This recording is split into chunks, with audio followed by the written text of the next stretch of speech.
Today's episode is brought to you by Alexandra Park BJJ. Brazilian Jiu-Jitsu is a full-contact martial art and combat sport that was developed in Brazil in the 20th century. With roots in Judo and Japanese Jiu-Jitsu, has been developed and refined into a unique grappling art with the aim to allow a smaller and weaker individual to beat a bigger and stronger opponent with the application of proper technique. Based in Muswell Hill, North London, Alexandra Park BJJ's classes are designed so that you can develop your fitness levels, balance, coordination and flexibility in a no-pressure environment, and to provide the opportunity to start a new sport at a reasonable price. At Alexandra Park BJJ, we aim to be inclusive so that everyone can benefit from this incredible art, not just the athletic or ultra-competitive. To book your free class, head over to alexandraparkbjj.co.uk or email inquiries at alexandraparkbjj.co.uk.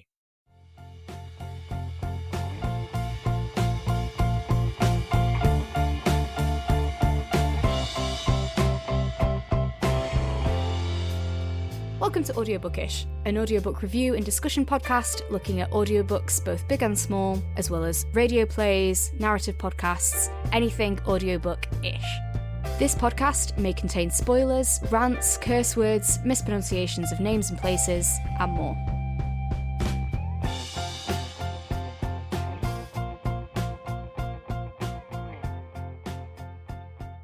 Hello everyone, you're listening to Audiobookish. My name's Fahed Rahman and I'm joined by Poppy Knight. Hello.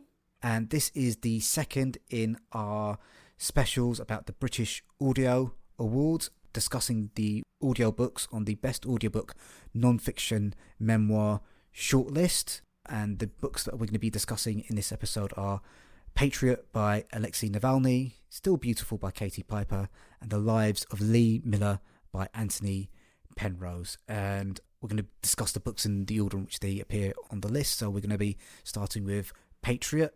Would you like to read the blurb for that one out, please, Poppy? Patriot by Alexei Navalny, translated by Arch Tate with Stephen D.L., narrated by Matthew Good. Patriot is the unforgettable life story of one of the most fearless and inspiring figures of our time. Alexei Navalny's poisoning in 2020 by the Russian security services was a global news event. In 2024, he died in a brutal Arctic prison. He began writing Patriot whilst recovering from his poisoning. It ends with his secret prison diaries. Patriot is as dramatic as Navalny's life, and full of the passionate belief that good and freedom will prevail. It is an astonishingly positive account of a heroic life. Well, okay, so I need to make a slight confession on this one. I didn't manage to finish this. Right. So I'm about halfway through, so like my opinions are going to be probably slightly curtailed by that. So, but what I do want to say is the translation is absolutely fantastic. And it's really, really difficult to do translation. It's not just about the content of the word, it's the emotional context of the words and making sure that's understood by the audience that you're kind of translating to. So I feel the translator did an awesome job. I just want to talk quite a lot about Matthew Good's narration. He's got a wonderful voice. I think in terms of just, if we're just judging the books on the shortlist just by pure narration, kind of like just in terms of like the quality of the narration itself, I think like Matthew kind of blows away the other narrators on this shortlist. I think maybe only Heather Long can kind of touch him in that category. You know, sometimes we get a voice, and I just want Matthew Good to kind of like read me stories. Now I just kind of like just read the newspaper to me, Matthew. He's got a wonderful voice. He because he's such a good actor, he really kind of captures something about Alexei's personality in the narration as well. He really nails Alexei's sense of humour, his sense of passion. You kind of really get a strong sense of who Alexei is, and maybe that's partly due to Matthew's narration, but I also think it's quite a lot due to the text that he's working with as well. Did Matthew's narration kind of strike you the same way that it struck me, or did you feel those maybe stronger narrators? I thought it was really good. I think I'm not necessarily sure I would put it up with Heather. I think I'm glad that is your second choice. Because a big fan there. But yeah, it was incredibly good, and particularly I wrote down. You might not have got to this bit yet, but during his prison diaries where there are moments where he's in really ill health, and the tonal change in the narration for that to match the change in the situation, in the words and things like that, I thought was phenomenal. Definitely enough to make it a note of it. I was kind of shocked, maybe is the right word, I don't know, but I thought it was interesting, the choice of such a received accent. Really, it was really quite RP, and I'd just be interested. I don't necessarily have a definitive thing on this, but I'd be really fascinated to talk with the people who made the casting choice as to why that was picked. I thought that was interesting. You kind of get the sense that Alexei he comes kind of like, his father's like a military soldier, so I think he probably is kind of quite middle, or at least upper middle class in Russia. So maybe that's why the decision was made. I don't know. Yeah, I was wondering, are they thinking that what we perceive as a politician or a lawyer, as he was, is that, and maybe that's why. I was trying to refine the source again, and I couldn't, but it's sort of talking about how he, used technology and social media, the overlaps with Careless People, and in fact he is mentioned by name in it, of how he used social media to connect with people, and it very much talks about how he was embracing this technology where the government wasn't, and similar kind of, I'd read about him sort of using the language of the people and kind of the language of the youth as well. And so it's an interesting one where I'd really like to know how that does compare. As you say, does he have a high status accent in Russian or not? It's not something I know, but I know it's something that's really interesting. I could go on for hours about this because of my degree interests in dialect and things like that. But I just thought it was an interesting choice. And would love to know what the rationale was behind it. But I did think it was an extremely strong narration. And what you were saying as well about the translation, because I'm fully with you, and because I think another thing that surprised me, and I would definitely say shocked by this, was how not dry it was. I was expecting it to be extremely dry, and it is the opposite. And he's obviously written it extremely well, and the translation has done a very good job of capturing the tone of the book, which is very light. I mean, I have read like a few books translated from Russian into English, and it can be a little bit dry sometimes when you're kind of like translating from one language to another. I know like Russia's got a really rich history of art and literature and cinema, but sometimes when that's translated into English, the translators might not do such a good job with it. But it really, I think it's very strange to say this about someone, but the book kind of really humanizes Alexei in terms of like he's a really big fan of like Rick and Morty. There were there was like 4 American and British pop culture references in like the first 4 minutes. It was mad. But I think as well that humanizing thing that you're saying, something that I wanted to bring up, that I think, so this was published posthumously, and I think, just reading someone's words and knowing that they've passed is emotional enough, but hearing someone embody them, give them voice when they're no longer with us, that was an experience. I think it is, it's poignant, I guess. And I think my kind of previous not knowing that much about him was, in my experience, Russian people, while they do have a good sense of humor, you don't necessarily, in my experience, they're not the silliest people in the world, and there is kind of like a sense of like I don't know, like silliness or flippancy, but there's like a light, how do you describe it? I would have expected him to be more dour and serious than he comes across in the book. I think, again, this is sort of a really good point that he makes in the book, is that,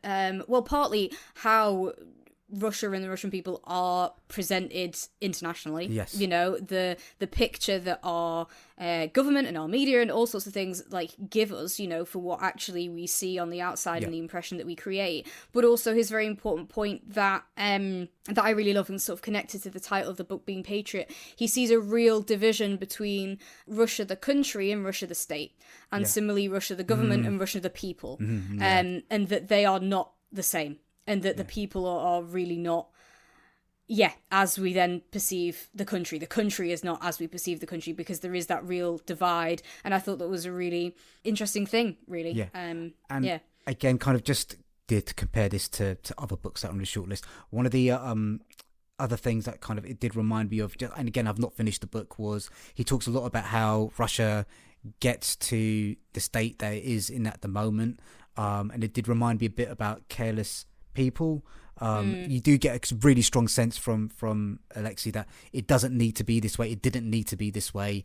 If Russia had politicians that were less venal and greedy and self-serving, it would be a much better place. And that's sort of his dream for it, isn't it, really? Yeah, no, exactly. It was interesting as well for me, and I know I'm sort of showing my, well, partly showing my age and also of kind of lack of historical awareness and things like that, but it was really interesting hearing stories like this that are for someone's lifetime, and in all fairness, you know, a very short lifetime, really. It's not even a full lifetime, but hearing how much things changed from when he was a child, and it's the kind of thing we can very easily get into the state of thinking, well, that's how it's always been and how it's always going to be. And sometimes you need a bit of a reality check of like, okay, those things that feel like they've always been actually have only been the last 20 years, 10 years, 50 years, like 70 years and stuff like that. And it's kind of interesting. And he argues against this a little bit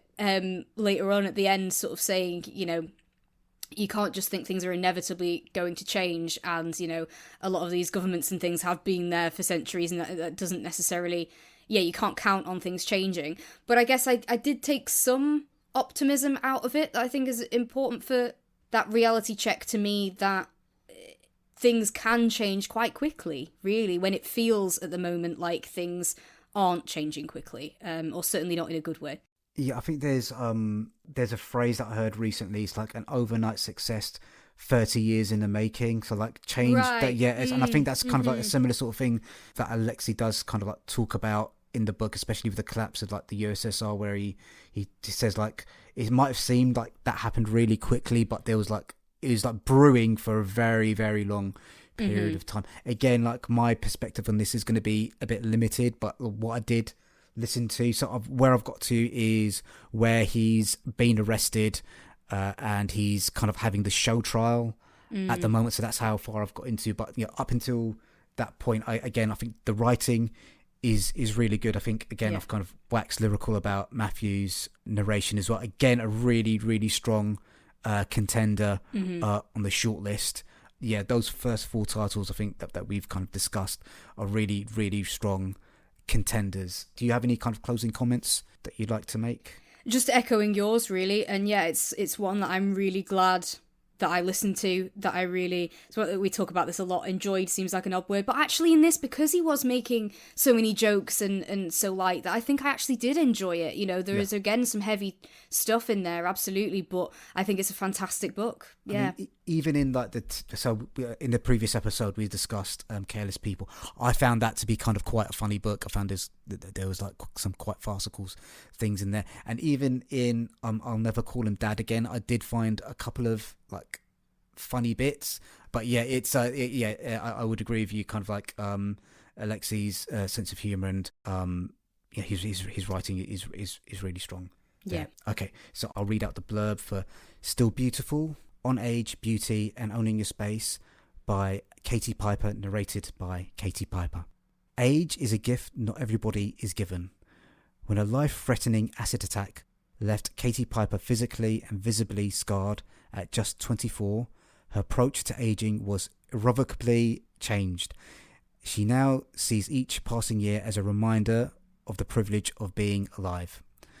Over a decade on from sharing her story for the first time, Katie reflects on what it means to age well within a world that has too often made women feel irrelevant or invisible for going through the natural aging process.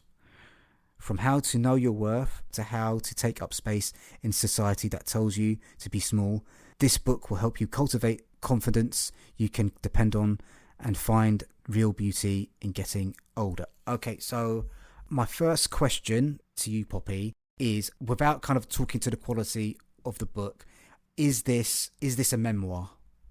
So interesting that you say that, because my gut in it is I would say it's more of a personal-led self-help book. Yes. I'm not going to argue that it can't be in this category, either for the awards or, just as genre categories, because genre categories are very, bendable and all that. Yeah. But yeah, it's funny, I had a similar thing. I think it does have some elements of memoir, absolutely, but if I was ranking, which genres does it fit into in order, I would put self-help probably at the top, and then memoir-y kind of underneath it.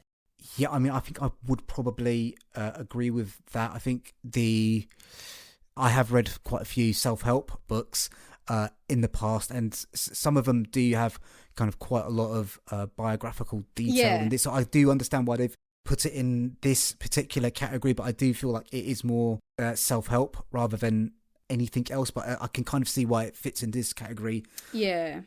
I think especially with the, because she has like a moment to pause things at the end of chapters and stuff like that feels very much kind of like reflections, but kind of like self-helpy worksheet style kind of, it's not that over the top, but that's one of the features I think makes me think that bit. As well as, a lot of just sort of, it is a lot more, I think, about like her outlook on life, kind of mantras, messages, and they're really good messages. But yeah, it's more about an ethos than about her life, but using her life to talk about that ethos kind of thing. Yes, yeah, I think that's a fair point. Again, Katie Piper's not. I mean, even though she's been in the public sphere for a very, very long period of time, she's not a figure that I was overly familiar with. I knew kind of some of the details about what had happened to her. Mm-hmm. So I did kind of find it kind of quite interesting to find out more about her journey, and she's kind of very honest about her faults and mistakes that she had made, and owning up to her weaknesses and how her perception of things have changed. The bits in the book I found most interesting, mainly because I wasn't aware of her, was like the other health implications that resulted from the acid attack. Kind of like I wasn't aware that she basically had like her tongue and her mouth rebuilt. She had a lot of like difficulty learning how to eat again. Kind of the problems with her eyesight and breathing as well. So these aren't things that you might not necessarily think about. And I do feel like there's probably a great deal of ignorance about what burn survivors do go through. And I feel just for that, I found that kind of quite useful, quite informative to kind of listen to the book. Was there anything that surprised you from the book? That those details surprised me. I think it was something I was vaguely aware of, and so not necessarily surprised. But yeah, I agree with you. Kind of an important thing to make sure people are aware. It's been, as we've discussed on a lot of these books, spreading awareness and people being more aware of things like that. That they just see the impact it had on a physical appearance, but no, it severely affected her body, how it works. There was definitely stuff that it was basically eating away her insides, and as well kind of the long-term effects of a lot of that. It's not just patch you up at the time and then you're good to go. She's had things affect her medically going on from that I don't think it's necessarily surprised me, but I also wouldn't say I knew the full extent of. Yeah, I think one of the things that she does draw on from the book is kind of like lessons about how you can kind of like build the resilience to kind of like deal with these kind of situations. She talks about in the book how she discovers religion and how that really helped her kind of overcome these like suicidal ideations she had immediately kind of after the attack. And I mean, just in terms of like the themes of the book, I did find it quite interesting about how a lot of the book is about building up resilience, not just about aging, but kind of different spheres of your life. So I found that quite fascinating. We haven't kind of touched on Katie's narration. I think she does. Quickly before we do, just jumping in onto that, because I do think it's important, because a lot of the time in publishing, in the media and stuff like that, those with disabilities and disfigurements are often used as, the term is inspiration porn. And very much kind of like look at how bad they have it, if they can XYZ, then you can do anything. And that is not a good thing and very harmful, but not what she's doing with this book. And she does directly address the fact that, yes, people come up to her and they say, God, if I went through what you do, either I couldn't manage it or I'd kill myself, or various things like that, that unfortunately, people with disabilities and disfigurements do face so often. And that's something that I think is really important that more people become aware of. Because it's, them just going about their lives. Yes, they're having to struggle through stuff, but that doesn't mean, oh, you're so inspirational for just getting on with life. Like, yes, it's difficult, but don't use that to gratify yourself, kind of thing. And the way she puts it is less like that. She's more saying that we don't know what we can handle until we're faced with it. Yes. She sort of takes it in the sense of a lot of people don't think that they could, but actually put in that situation, many people do rise to the occasion. So I guess that is kind of the resilience and things that she's talking about. And also a resilience to completely rebuild her identity. As you were discussing, she built her identity on being beautiful. She was a model. And then not in any way that she isn't beautiful, but by losing that conventional attractiveness that was gaining her a lot of things and that she cared about so much, to then see, okay, what else is there within me that I want to make my identity of, who am I, and stuff like that. That I think not only through that event, but also just getting older as well, that people make those changes. She sort of said that, it happened very rapidly for her because of that that trigger point, but that everyone also goes through those kinds of discoveries and things. The other point that showed for me her resilience was after the attack, she set up a kind of foundation to help with the treatment of other people that have suffered burn injuries. And as part of that, she kind of realised that, I'm not the best person to lead this project on a day-to-day basis. And she kind of stepped aside and kind of moved into a different role and appointed someone to do that role for her that could do a better job, because she realised, actually this is taking too much out of me. I'm not doing the best job to kind of serve the cause that I want to progress. And it just, again, that can kind of bring it back to kind of other stories in the shortlist. You just think, well, maybe if Mark Zuckerberg had kind of done that, and careless people handed some of these other responsibilities to more trusted people, that what the world that we'd be kind of living in as well. But I think as well, a very important point about that, it was not a case of her ability to do things or her aptitude or her, however good she would be at it. I think certainly what I took away from it is more that step away was to not punish herself too much, that it was just taking a mental toll on her. Yes, price she was paying, it was going to be too high. It's not that she couldn't do those things, but that, she had to prioritise not suffering through having to keep reliving a trauma over and over again. And that itself is a brave thing, to decide that, as noble as a course it is, I don't need to be the one personally fighting this every time. I've done a massive thing that's going to help people, and I'm still involved with the charity, but I don't need to be doing everything day to day, for it, which is just as admirable, I think, as kind of as Carolyn doing her charity and everything, all the advocacy she's doing. It would be totally fair enough if she had gone, this is too hard for me, I can't be this involved. And I think both cases are of women that have done incredible things to help make things better for everyone else, and that have equally made choices, and big choices, but also small, I'm assuming everyday choices, as to can I engage with this or can I not at this day. And that's very important. So I just want to quickly touch on Katie's narration. I think she does a wonderful job reading out her own words. And she's got a great tempo to the way she reads out her words, because with Katie's narration, it's very naturalistic, it's very relaxed. It does feel like you're just having a conversation with her. So just on the strength of her narration, this is another really strong title on the shortlist as well. Fair, I thought the narration was fantastic. I thought it was really pleasant to listen to, which in all fairness is just number one for audiobooks. But also what I noted down was that she gives a very passionate read. You can tell that she's passionate about a lot of the things that she's saying, because that comes across through her voice. And I thought that was brilliant. Cool. So again, I think it's quite a strong title. I don't think it's the strongest contender, but it's a really good book. And if you do get an opportunity to listen to it, I definitely would recommend it. It's also one of the shorter ones on the list as well. Yes, yeah, okay. And then the last book on the short list is The Lives of Lee Miller. Do you want to read that out, Poppy? Yes, so The Lives of Lee Miller by Antony Penrose, narrated by Esther Wayne and Adam Grayson.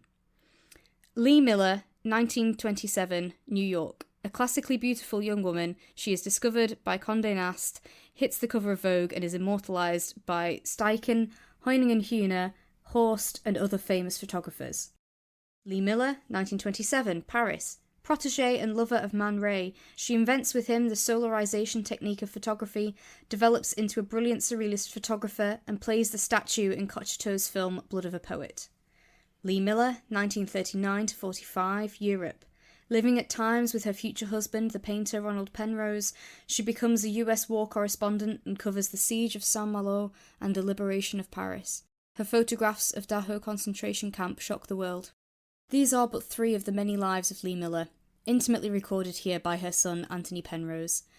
Penrose's tribute to his mother brings to life a uniquely talented woman and the turbulent times in which she lived. All right, so I don't like saying negative things about books, especially when they've been very kindly given to us by the organisers of the British Audio Awards. I think this is like by far one of the weaker titles on the shortlist, and so you've probably got a better ear for this than I do because you've worked on audiobook in the past. I felt the production on this was, I don't want to say shoddy, but compared with the other audiobooks on the list, is definitely by far the weak. You could kind of like tell that there was lots of like inserts where they've had to correct a pronunciation or change a sentence, and I found that really jarring. And I think if you're going to be on the shortlist, like if you are having those inserts and stuff like that, it needs to be like far more seamless. I was just wondering if that bothered you as much as it did me. It's interesting. I think less so. There were definitely moments where you could tell there's been a cut here, or like you say, a pickup inserted or things like that. It's one where as well, because we were listening to the shortlist in quite a short period of time, I was listening to this at quite a fast speed. So I think there'll be a lot of things that I maybe won't have noticed. But also it does make some of those big ones stand out even more when you're listening to it on fast forward. So, yeah, I think there were some issues. I wouldn't have necessarily said it was terrible. I do think I noticed some changes in tone where I was like, they've cut there, they've stopped there in previous ones that we've discussed as well. So I wouldn't have necessarily said that for me it impacted it as much. Yeah, it really bothered me. Yeah. It really bothered me. I could kind of like hear, like for my ear, I kind of picked it out quite a lot. What I would say though, because what my bigger grievance was, and maybe this was why I didn't notice as much, because I also I wasn't as engaged with the book at all anyway. So not only was it going fast, but I wasn't really listening as much. But because for me, the writing of this was the weaker of them. I found it to be far drier than any of the others, and it wasn't able to engage me so much. I was kind of thinking back to other books we've done that, similarly we had, the editor of Vogue, and it's not a world that I'm interested in, and yet that book made it really interesting to me. Whereas this one, I wasn't engaged by the book. And so this is a book that was published in, I believe, 1985, but it's the first audio edition of the book. And yeah, I wonder if maybe it being written by her son as well, rather than like a professional biographer. Plus also, I imagine when it was published, it was more kind of a relatively niche special interest book, really, and possibly didn't get maybe the editorial input that sort of, these titles that we've got on the rest of the list are in whatever format big hitter books and things like that. So maybe there was a bit of that element. I felt there was a lot of like flitting between stuff and time zones, and it's like, wait a minute, and some of the stories are only like a few sentences long, and then suddenly we're on a different thing, and I felt that took me out of it a bit because I felt a bit disjointed, and I felt that the sentences itself, the writing style, wasn't engaging me as much. So yeah, again, I also don't like being negative Nelly, but to get my thoughts on that out of the way. So did you feel differently then about the actual content? So I didn't dislike the prose as much as you did. I did feel that it was like overly flowery at points. I do feel like a streamlined approach to some of the prose in the editing process might have benefited the book. And again, kind of, we have read and listened to books where you've mentioned the review that we did last year about the editor of Vogue. Again, I've got no interest in fashion whatsoever. So he mentions like a lot of like these historical characters around like photography and fashion and in this book, and I've got no context for who these guys are. And I can understand if you're reading or if you're listening to an autobiography about Lee Miller, you probably are going to be aware of who those historical figures are. But it's interesting you say that, because I think a lot of people will have come to it from the film that's now happened, which predominantly focuses on her war photography. So I'm not actually sure that's the case. It's not that big a part of the book. Yeah, but that's the thing. I think if you're coming to the book in 1985, yes, I think you're really into your art scene, your photography and stuff like that. Whereas, for listeners of this audiobook published this year, it's not going to be what you've come there for as much. We should actually talk about some of the interesting choices they made in the audiobook. So the narration is predominantly done by Adam Grayson, and Esther Wayne, she provides the voice of Lee Miller when they're kind of reading out direct quotes from Lee herself. And I felt that was... it's quite an interesting choice. I think in other books it probably would have worked slightly better. I don't think I didn't really buy Esther's American accent that much at all. But I think that's it's an interesting approach that other biographies might kind of take in the future. I wanted to talk on this as well because it's not necessarily the wrong choice. It wouldn't have been my choice, and I didn't like it so much. And I think especially because there are lots of quotes from other people as well, and then and like how do you decide which ones? So he does the accents for everyone else, and then she's speaking when it's her, and so that's quite jarring. And especially I thought it was quite jarring when even just like short quotes that are only like a few words long and they're embedded in a sentence, they also make her voice, so that chops and changes quite quickly. I found it quite jarring and quite weird there. And I think as well because it's not like they wrote it together. It's not like it's sort of a dual written thing, or that even it's presented as her. So I was reading up some Goodreads reviews on it, and someone mentioned that he relies quite heavily on these primary sources, her kind of letters or articles and things like that, and sort of mentions that there's probably enough there to just publish a book of her letters kind of thing.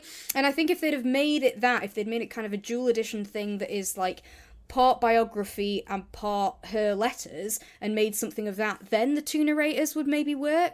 But I think as it is, where it's just kind of quotes, admittedly some quite long quotes, to me it was quite jarring to have that, and it felt odd because it's like, are you trying to bring her to life? Whereas really the way those quotes are used is within the frame of this biography. He is quoting it, so therefore it wouldn't be wrong for the narrator to say it. In my mind. It's an odd one. It's not my personal preference, but I'm also not going to say it's the wrong choice. They absolutely shouldn't have done that, but I didn't enjoy it so much. I think we should probably actually talk about the content of the story. So Lee does live a really exciting, interesting life. She's this very kind of precocious American teenager. She's a runabout. She's a wild child.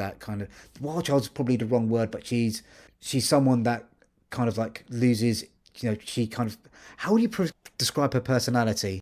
Kind of, she's very sort of she gets obsessed with things, and then very obsessive about stuff as well. It's interesting because I have no medical knowledge or anything like that, so don't want to bring that, but to me, at least the way a lot of the stuff was described felt very much like it was describing ADHD. In that she's constantly craving stimulation, she'll become obsessed by stuff for a while and then have no interest in it whatsoever, and yet needs to be excited and hates routine, and there's very much that sort of stuff that comes through. And so I'm not going to go and diagnose, but it even uses kind of the word, needing stimulation and things like that. So yeah, I think the words they used in the book is she gets these jags, where she gets obsessed with her. So she moves to Paris as a young girl. She gets into the art scene, the photography scene out there. She works as a model, as a war photographer, and has a really kind of fascinating life. And I could fully understand why the biography of her life would make for a fascinating, interesting book. She's got a very kind of like strange love life. I think one thing that is touched on in the book is the fact that she was sexually assaulted, and it would have been maybe interesting to have a biography that's maybe not as close to the subject, kind of explore how that might have impacted some of the decisions she made. He does, to be fair, he does talk about some of the therapy that she received around that and how that might have impacted the way she kind of pursues relationships and stuff like that. But I felt that was kind of, I don't want to say brushed over, but it would have been interesting to kind of see that explored a little bit more, especially her first marriage with this Egyptian guy as well, and kind of how she's able to kind of like entice and rope these men into kind of like caring about her, and how she kind of like kicks them away and brings them back in, but kicks them away again as well. So so I thought that her life is kind of quite interesting. I'm not entirely sure that it was told in the most interesting way. Yeah. No, I think that is the difficulty. I think there's a lot of interesting stuff in there. I personally wasn't as engaged. I think especially when you compare it to all these other books that make sometimes things I would be interested in, sometimes things I have no interest in, sometimes things that I don't want to engage with, but are interesting, and they've made them so compelling. This in stark contrast, as you say, I think it is one of the weaker ones. The weaker ones, and if he was asking me to listen, I very rarely go back and listen to audiobooks again. But if you were to ask me to listen to most of the audiobooks on this again, I probably would. My other really big problem that I've not kind of touched on is I strongly disliked Adam Grayson's narration. I think he's got a good voice, but some of the decisions he made, especially around like the accents and stuff like that, I didn't like. The accents of the quotes were weird. Yeah, I didn't like the way he did the accents. I felt he's probably, for a text as dry as this is in places, I felt his narration had like a slight soporific effect on me. I could feel myself kind of like falling asleep sometimes, and sometimes in a book that's what you want. But sometimes I don't think that was the editorial intent with this one. So I don't want to be like too hard on him. I don't want to say the material wasn't great, but it wasn't like for his voice, I don't think it was that good a fit. And again, kind of like I didn't like his American accent. And it's not just his American accent. He does like lots of different like French and Spanish and all sorts of different accents in the books, and none of them I felt were particularly strong. And I found it is a little bit cringe. There is a phrase in the book that I do quite like. Well, there's two phrases. They use the word swell a lot, which I might include in my everyday vocabulary from now on. And another word or phrase they used was shy making, which I think is kind of quite a lovely word. Really, like for me, some of Adam's accents were like cringe making or cringe inducing. So that did kind of take me out of the book as well. So I'm sorry, don't like being horrible, but just we've got to be honest with the way that we feel about these things. I think the accents didn't work for me, but you potentially can put that on other people directing him to do that, then more his choice. Whereas like as his narration, I really quite enjoyed it and thought it was good. And Esther's, there were certain words where the accent seemed a bit odd, but the performance of it I think was good on both of them. But the choice to have the both of them didn't work. But I think the narrators, with the job they were given, did a decent job. But I don't think the book was as strong, both kind of as it was written or the production as a whole, which is a shame. Cool. So I think that brings to a close our discussion on the books on the shortlist. Thank you for listening, everyone. The British Audio Awards will take place on Monday, the 24th of November from 6 p.m. I believe it's going to be streamed. So please check out those awards. And once again, thank you to the British Audio Awards for giving us the opportunity to review the titles on the shortlist. Any closing thoughts, Poppy? kind of just echoing things that you said, yeah, it's really exciting to get to be involved with these inaugural awards. It's great that audio is getting this sort of platform and looking at, and that's fantastic. And also, thank you to the speakers and the team and the people that got us involved for getting me back to listening to stuff, getting us back to recording, me back to editing and stuff like that. It's been nice to come back into this and to have that push. So from a personal stance, a thank you for that. And yeah, this is a really interesting shortlist, a lot of really powerful, deep stuff in there, a lot of really good books that I'm really glad I listened to and would urge you to listen to as well across the awards. You know, there are many other categories and some fantastic books that are nominated on there. So yeah, wonderful thing to be part of. And yeah, thank you so much, and thank you for listening. All right, guys. So thank you for listening, everyone. We will be starting recording episodes again regularly. It's just I've moved house and Poppy started a new job, and there's just lots of life things that were kind of like getting in the way. Once again, Thank you to the British Audio Awards for inviting us to take part in this exciting new awards. And just to say to all the listeners, thank you for listening, and bye. Bye.